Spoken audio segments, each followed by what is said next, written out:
இங்கே கூடியிருக்கக்கூடிய உங்களை எல்லாம் பார்க்கும்போது மற்றவர்களுக்கு என்ன தோணும்னா, திமுகனா பிரம்மாண்டம், அதிலே இளைஞரணினா பிரம்மாண்டம், இன்னும் சொன்னா உதயநிதினா அதைவிட பிரம்மாண்டம்.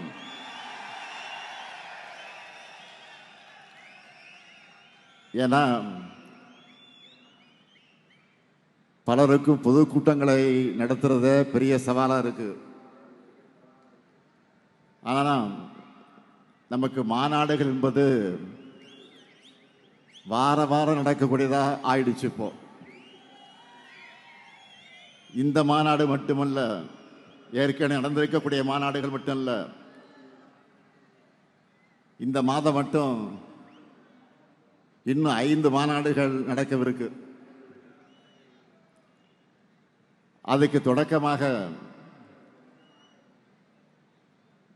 இந்த விருதுநகர் மாவட்டத்தில் இந்த சந்திப்பை ஏற்பாடு செய்திருக்கக்கூடிய தம்பி உதயநிதி அவர்களை நான் பாராட்டுகிறேன், வாழ்த்துகிறேன். தலைமை கழகத்தின் சார்பில் நன்றி கூறுகிறேன். அதேபோல் இளைஞரணி நிர்வாகிகளுக்கும் என்னுடைய பாராட்டுக்களை ஏன் விருதாக இந்த விருதுநகர்ல வழங்குகிறேன். விருதுநகர்னு சொன்னால நமக்கு நினைவுக்கு வருவது கல்வி கண் திறந்த பெருந்தலைவர் காமராஜர் அவர்கள். பெருந்தலைவர் காமராஜர் சொன்னால எல்லாருக்கும் நினைவுக்கு வர்றது மதிய உணவு திட்டம். அதுபோல இன்னைக்கு நம்ம திராவிட மாடல்னு சொன்னா எல்லாருக்கும் நினைவுக்கு வருவது காலை உணவு திட்டம். விருதுநகர்ல மாநாடு நடந்துச்சுன்னா அடுத்த வர தேர்தலில் நம்முடைய வெற்றி உறுதி. நினைச்சு பார்க்கிறேன், 2004 தென்மண்டல மாநாடு நடத்தணும், 40க்கு 40 வெற்றி பெற்றோம். 2019 தேர்தல் பரப்புரைய இங்கிருந்து தொடங்கி 39 இடங்களை கைப்பற்றினோம். 2023 40 நமதேன்னு இங்கே சொல்லி தொடங்கிதான் 2024 40க்கு 40 வெற்றி பெற்றோம். இப்போ 2026 புதிய சாதனை படைக்க நீங்க தயாரா? நம்முடைய டார்கெட் என்ன? வெல்வோம் 200. அதுக்காக உழைக்க நீங்க ரெடியா? நான் ரெடி, நீங்க ரெடியா? கான்பிடண்டா இருக்கக்கூடிய உங்களை பார்க்கும்போது என்னுடைய நம்பிக்கையும் இன்னும் பல மடங்கு உற்சாகத்தை கூட்டுது.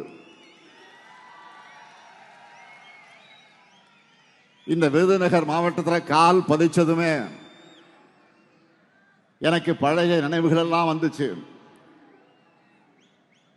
தம்பி உதயநிதி பேசுகிற போது குறிப்பிட்டு சொன்னார், இந்த மாவட்டத்தில் என்னுடைய காலடி தடம் பதியாத கிராமமே கிடையாது. அந்த அளவுக்கு இளைஞரணியை தொடங்கினப்போ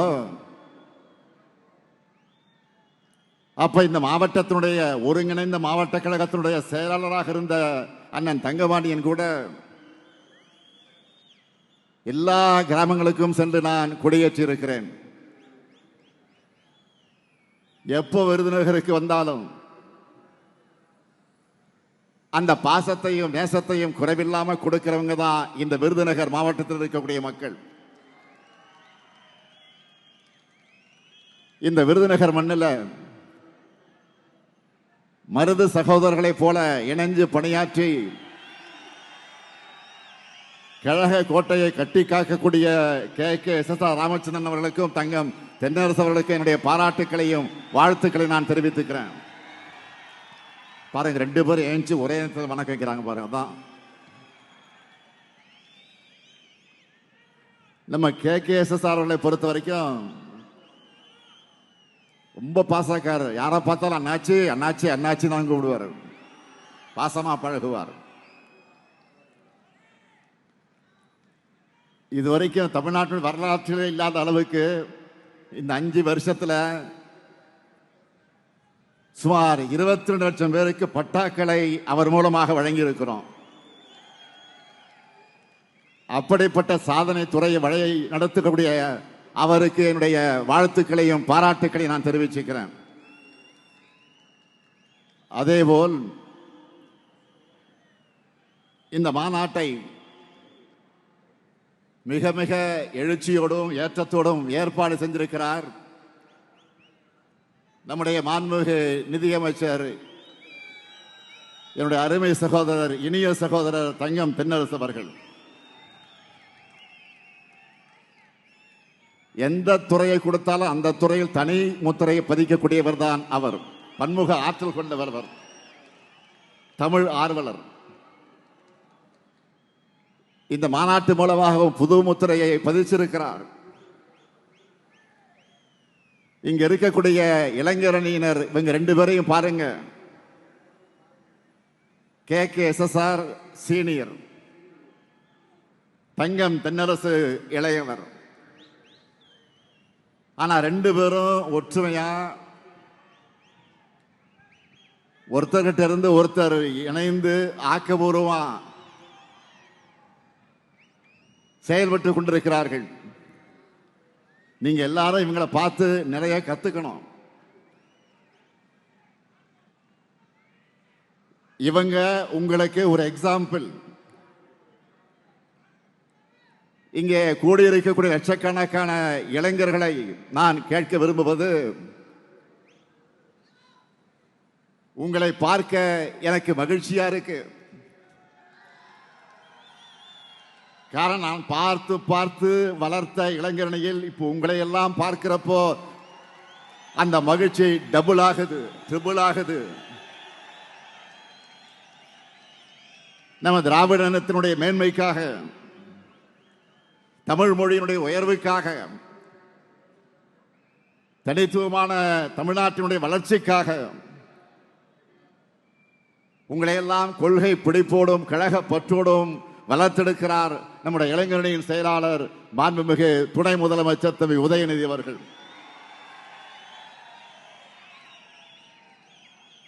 உதயநிதியோட செயல்பாடுகளை நான் தொடர்ந்து உன்னிப்பாக கவனிச்சுட்டு தான் இருக்கேன். ஏதோ பெயரளவுக்கு இளைஞர்களை அரசியல் இயக்கத்தில் சேர்த்தா போதும்னு உதயநிதி செயல்படல. இளைஞரணி நிர்வாகிகளை ரொம்ப சிஸ்டமேட்டிக்கா பூத் அளவில் தொடங்கி மாநில அளவு வரைக்கும் செலக்ட் பண்ணி ட்ரெயின் பண்ணி உங்களை நியூ ஏஜ் திராவிடியன் ஸ்டாக்கா உருவாக்குகிறார். நீங்க ஒவ்வொருத்தரும் தந்தை பெரியாருடைய கொள்கை வாரிசுகள், பேரறிஞர் அண்ணாவுடைய கொள்கை வாரிசுகள், முத்தமிழறிஞர் தலைவர் கலைஞருடைய கொள்கை வாரிசுகள். நீங்க தான் அடுத்து நம்ம கழகத்தை தமிழ்நாட்டையும் காப்பாற்ற போறீங்க. நான் வருகிற வழியில செல்போனில் மாநாட்டு நிகழ்ச்சிகளை எல்லாம் கவனித்துக் கொண்டு வந்தேன். சிவா பேசிக் கொண்டிருந்தார். அவர் பேச்சை கேட்டபோது அதை நான் சொல்ல வேண்டும், நானும் அதை வலியுறுத்த வேண்டும் என்று முடிவு செய்துதான் இந்த மேடைக்கு வந்தேன். உங்களை எல்லாம் இந்த மாநாட்டுக்கு அழைப்பு விடுத்து நான் வெளியிட்ட வீடியோவில் 3 விஷயங்களை குறிப்பிட்டிருந்தேன். அதுல முதல் விஷயம், எதுக்காக திராவிட முன்னேற்ற கழகம் தொடர்ந்து இயங்கணும் என்பது. நம்முடைய அடிப்படை கொள்கைகள் என்ன? சமூக நீதி, சுயமரியாதை, மாநில சுயாட்சி, மொழி உணர்வு, இன உணர்வு. மொழி உணர்வையும் இன உணர்வையும் எடுத்துக்கிட்டா நம்முடைய தாய்மொழியான தமிழுக்கு பல்வேறு காலகட்டங்களில் ஆபத்து வந்தப்போ கடுமையாக போராடி தடுத்திருக்கிறோம். ஆனாலும் மும்மொழி கொள்கைங்கிற பெயரில் இந்தி மொழியை திணிக்கக்கூடிய ஆபத்து இன்னைக்கும் நம்ம தலைக்கு மேல தொங்கக்கூடிய கத்தி இருக்கு, தொங்கிக்கிட்டு தான் இருக்கு. மொழியை அழிச்சா நம்முடைய அடையாளத்தை அழிச்சிடலாம்னு நினைக்கிறாங்க. அதை முறியடிக்க நீங்க வேணும். அடுத்து முக்கியமான கொள்கை சமூக நீதி. நீங்க எல்லாரும் நல்லா படிச்சா எங்கே பெரிய அளவில் முன்னுக்கு வந்து அதை தொடர்ந்து டிகிரி வாங்கி இருப்பீங்க. உங்க அப்பா அம்மாக்கள்ல பலர் படிச்சிருப்பாங்க. ஆனா உங்க தாத்தா பாட்டி அவங்களுடைய நிலைமை என்னவா இருந்துச்சுன்னு நினைச்சு பாருங்க. நமக்கெல்லாம் கல்வி எதுக்குன்னு ஒதுக்கி வச்சிருந்தாங்க. வேலைகள்ல நமக்கு இடம் கிடைக்காது, இருக்காது. அந்த அநீதிய இடஒதுக்கீட்டால உடைச்சு சமூக நீதியை நிலைநிறுத்தணும். ஆனா இப்போ நீட் போன்ற தேர்வுகளை கொண்டு வர்றது பழைய நிலைமையை உண்டாக்குறாங்க. இதை தடுக்க உண்மையான வலிமை உள்ள ஒரே இயக்கம் நம்முடைய இயக்கம் தான். அதுக்கு தான் நீங்க வேணும். அடுத்து நம்ம உயிர் கொள்கை மாநில சுயாட்சி. மாநிலங்களுடைய கூட்டமைப்புக்கு தான் இந்தியா. இந்தியா என்பது ஒரு கூட்டமைப்பு. இங்க கூட்டாட்சிக்கு எவ்வளவு மதிப்பளிக்கணும் நம்ம தொடர்ந்து சொல்லிக்கிட்டு இருந்தாலும்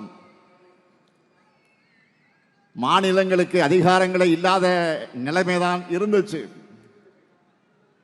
அவ்வளவு ஏன் மாநில முதலமைச்சர்களால கூட விடுதலை நாளில் கூட தேசிய கொடியை ஏற்ற முடியாத நிலைமைதான் இருந்துச்சு. இன்னும் நிறைய பிரச்சனை.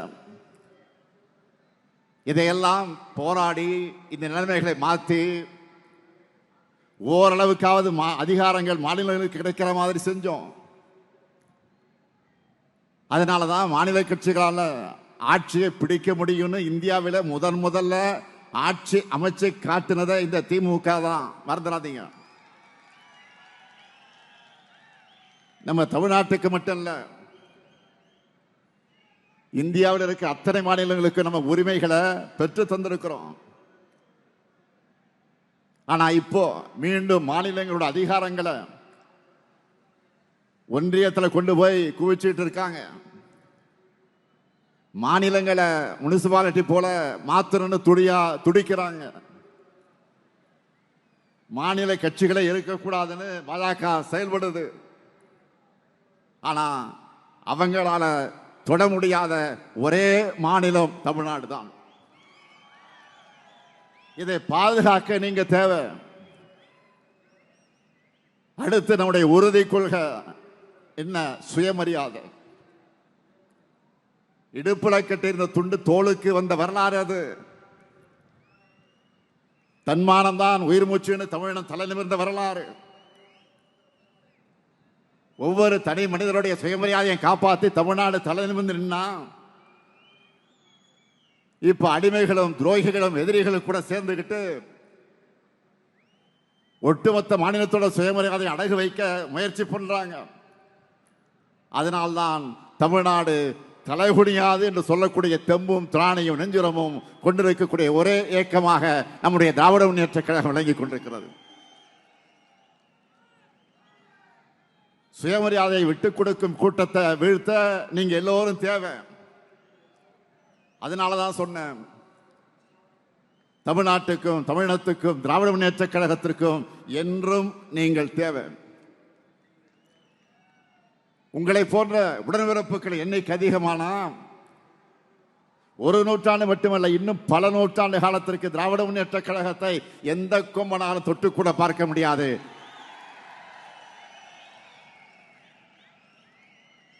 இரண்டாவது விஷயம், நான் சொன்னது நேற்று நான் சொன்னேன், இளைஞர்களால் நீங்க எவ்வாறு கொள்கையுடன் செயல்படணும், மொழி பற்றோடு மொழி ஆற்றலும் கொண்டவர்களாக நீங்க இருக்கணும். நிறைய புத்தகங்களை படிங்க. திராவிட இயக்க வரலாற்று சொல்லக்கூடிய யூடியூப் வீடியோக்களை பாருங்க. நம்ம இயக்கத்து அறிஞர்கள் பேச்சுக்களை கேளுங்க. பஸ்ல ரயில்ல டிராவல் பண்ணும்போது நீங்க தினமும் 1 மணி நேரம் அதற்காக செலவு பண்ணுங்க. உங்க சிந்தனைகளை கோர்வையா எழுதி பழகுங்க. யாரோ எழுதுனதை ஃபார்வர்டு செய்யறதை விட நீங்க எழுதுனதை அடுத்தவங்க ஃபார்வர்டு செய்யணும். அந்த அளவுக்கு நீங்க சிறப்பா எழுதணும். சிறு சிறு கூட்டங்களை பேசுங்க. சோசியல் மீடியாவில் பேசி வீடியோஸ் போடுங்க. கலந்துரையாடல் நடத்துங்க. பலதரப்பு மனிதர்களையும் சந்திச்சு உரையாடுங்க. கழகத்தின் கொள்கைகளை பரப்புங்க.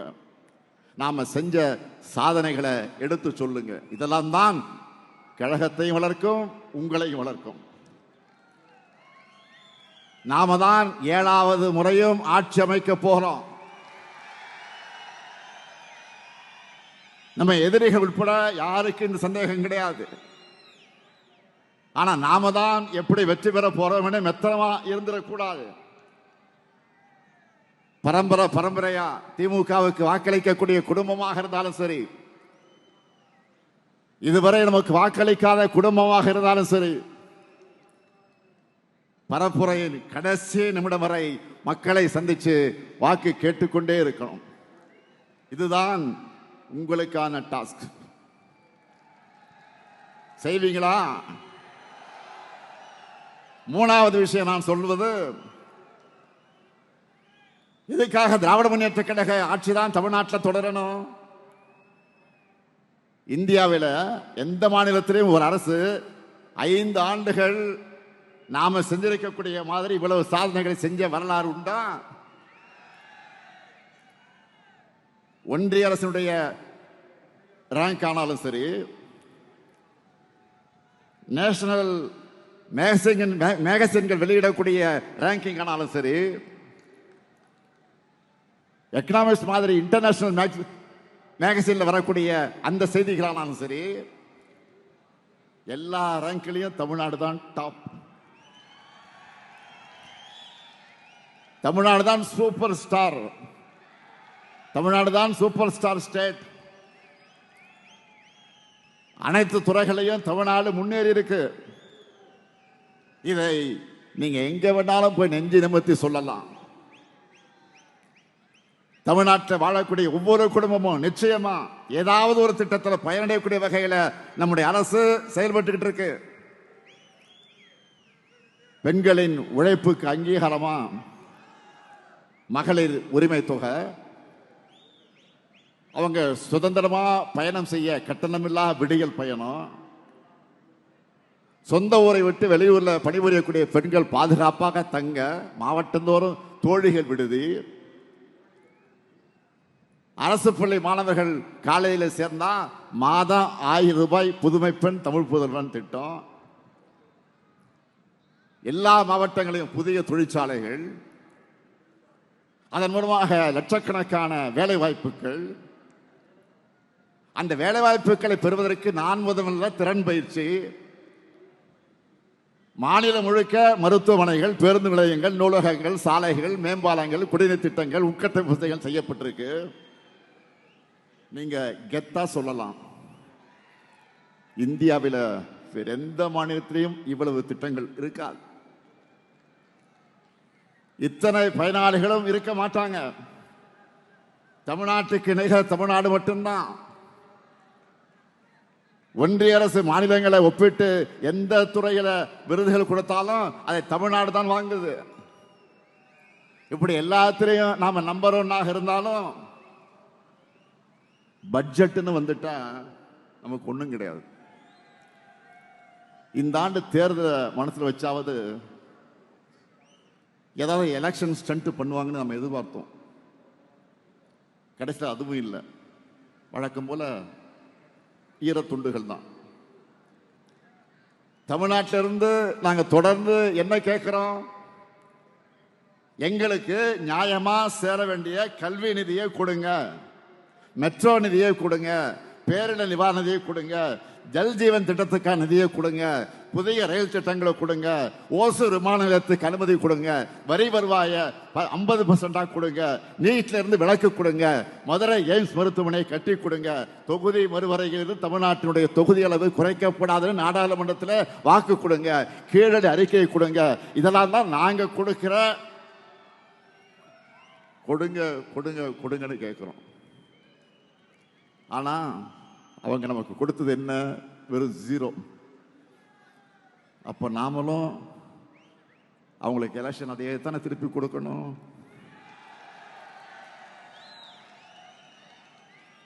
பாஜக மட்டுமில்லாம ஒட்டுமொத்தமா என்டிஏ கூட்டணியும் 2024 நாடாளுமன்ற தேர்தல் போலவே சட்டமன்ற தேர்தலையும் 0 ஆகணும். தமிழ்நாட்டுக்கு 0 சொன்ன ஒன்றிய அரசை எதிர்த்து குரல் கொடுக்காம பாஜகவுடைய கிளை செயலாளராக மாறி இருக்கிறார் எதிர்க்கட்சி தலைவர் பழனிசாமி. எடப்பாடி பழனிசாமி இப்ப முழுசா என்டிஏ பழனிசாமியாக மாறி இருக்கிறார். நானும் ரவுடி தான் அப்படின்னு சொல்ற மாதிரி மைக்கு முன்னாடி வந்து நின்றுக்கிட்டு நான் தான் கூட்டணிக்கு தலைமைன்னு சொல்லிட்டு இருக்காரு. சொல்லல, புலம்பிக்கிட்டு இருக்கிறாரு. இந்த நிலையில ஒரு வித்தியாசமான போராட்டத்தை இப்போ அவர் அறிவிச்சிருக்காரு. பாஜக அரசு கொண்டு வந்திருக்கக்கூடிய 125 நாள் வேலை திட்டத்தை நாம தடுக்கிறோமா, அதுக்காக தான் போராட்டமா. அவர் முதல்ல அந்த சட்டத்தை பத்தி எதையாவது படிச்சாரா? அந்த சட்டத்தோட பேரை அவரால் சொல்ல முடியுமா? அப்படி இருந்தா அவரோட அறிக்கையில அதை ஏன் குறிப்பிடல? 100 நாள் வேலை என்பது உரிமையா இருந்தபோது அப்ப 50 நாள் கூட பாஜக அரசு வேலை தரல. இப்ப எப்படி 124 கொடுப்பாங்க? இதுல என்னன்னா இனி மாநில அரசு தான் 40 விழுக்காடு நிதியை தரணும்னு வேற மாத்தி இருக்கிறாங்க. இதெல்லாம் பழனிசாமி அவளுக்கு தெரியுமா தெரியாதா? என்ன சட்டம் என்ன திருத்தம் செஞ்சிருக்காங்கன்னு ஒண்ணுமே தெரியாம இவர் வந்தா 150 நாட்களுக்கு உயர்த்துவோம் வேற அறிவிச்சிருக்கிறாரு. ஓனரை மிஞ்சின லேபரா இருக்காரு பழனிசாமி அவர்கள். இப்போ அவங்க கூட்டணியில் இருக்க ஒரு டிசைனை பாருங்க. அம்மையார் ஜெயலலிதாவுடைய மரணத்துக்கு பிறகு முதல்ல சசிகலா அவர்களை முதலமைச்சராக்க நினைச்சாங்க. அது முடியாம போன காரணத்தினால தான் கூவத்தூர்ல வச்சு பழனிசாமி கொண்டு வந்தாங்க. தனக்கு பதவி கொடுத்தவங்களையே கட்சியிலிருந்து நீக்கினார் பழனிசாமி. போன எலெக்ஷன்ல பாத்தீங்கன்னா எல்லாரும் பிரிஞ்சு நின்னாங்க. இப்போ அதுல பாதி பேர் பாஜக கூடவே திரும்ப வந்து சேர்ந்துக்கிட்டு இணைஞ்சிட்டாங்க. இப்போ இவங்க மொத்தத்துல மக்கள் நலனுக்காக கூட்டணி நடத்தல. இவங்களுக்குள்ள ஒரு மியூசிக்கல் சேர் தான் விளையாடுவாங்க. அது மாதிரி மியூசிக்கல் சேர் விளையாடிக்கிட்டு இருக்காங்க. நடக்க போற தேர்தல் தமிழ்நாடு வெர்சஸ் என்டிஏ. இதுல நாம தமிழ்நாட்டை ஜெயிக்க வைக்கணும். தமிழ்நாட்டில் தோல்வி என்பது பாஜகவுக்கு புதுசல்ல. தினமும் காலையில சூரியன் உதிப்பதை போல அவங்களுக்கு ரொட்டீன் அது. ஆனா இதுவரை அடைந்த தோல்வியை விட மிகப்பெரிய தோல்வியை பாஜகவும் சுயநலத்துக்காக சுயமரியாதை விட்டு டெல்லிக்கு சேவகம் செய்யக்கூடிய அடிமை அதிமுக அடைய போகுது. இதுவரை அடைந்த வெற்றிகளை விட மிகப்பெரிய வெற்றியை திமுக தலைமையிலான மதச்சார்பற்ற முற்போக்கு கூட்டணி அடைய போகுது. வளர்ந்த தமிழ்நாட்டை மேலும் சிறந்த தமிழ்நாடாக உயர்த்துவோம். முன்னேறிய தமிழ்நாட்டை இன்னும் முற்போக்கான தமிழ்நாடாக உயர்த்துவோம். அதற்கு இளைஞர்களுடைய உங்களுடைய முழு ஒத்துழைப்பு கொடுக்கணும். உங்க உழைப்புக்கான உயர்வு நிச்சயம் உங்களை தேடி வரும். தம்பி உதயநிதி சொன்னார, தொடர்ந்து ஒவ்வொரு நிகழ்ச்சியும் சொல்லிட்டு இருக்காரு அவரு. என் கூட இளைஞர்கள் இருந்தவங்க எல்லாம் இப்ப பல்வேறு பொறுப்புகளுக்கு உயர்ந்தாங்கன்னு நேற்றைக்கு வெளியிட்ட வீடியோவில் கூட நான் சொல்லி இருக்கிறேன். இது குறித்து ஒரு லிஸ்ட்டை கூட எடுத்து பார்த்தேன். இப்போ அமைச்சரவையில் இளைஞரணியில் இருந்தவங்க 10 பேர் அமைச்சர்களாக இருக்கிறாங்க. இப்போ 24 பேர் எம்எல்ஏக்களாக இருக்காங்க. 4 பேர் எம்பி நாடாளுமன்ற உறுப்பினராக இருக்காங்க. மேயரா 3 பேர் இருக்காங்க. இதுக்கு முன்னே இருந்த கேபினெட்லையும் இளைஞரணியில் இருந்து அமைச்சர்களாக தேர்வாகி இருந்தாங்க. அப்படிப்பட்டனா மறந்துடுவானா? என் மூத்த பிள்ளை இளைஞரணி சொன்னார, தம்பி உதயநிதி, நீங்க உண்மையா உழைச்சா உங்களுக்கான வாய்ப்புகள் நிச்சயம் உங்களை தேடி வரும். உங்க சீனியர்ஸ் போல, உங்க முன்னோடிகளை போல நீங்களும் உழைக்கணும். மூத்தோரை மதிச்சு, இளையோரை அரவணைச்சு, உடன்பிறப்புகள் ஒரு தாய் மக்களா அன்பு செலுத்துங்க. உங்க எல்லாருக்கும் என்னுடைய மனமார்ந்த பாராட்டுக்கள், வாழ்த்துக்கள். உழையுங்க. அதுவும் உங்க தனித்தன்மை எல்லோருக்கும் தெரிகிற மாதிரி உழையுங்க. உங்க உழைப்பால கழகத்தை, மாநிலத்தை உயர்த்துங்க. அடுத்து வெற்றி மாநாட்டில் மீண்டும் சந்திப்போம். தமிழ்நாடா என்டிஏவா என்ற ஜனநாயக போர்ல நாம் வெல்வோம் ஒன்றாக. நன்றி, வணக்கம்.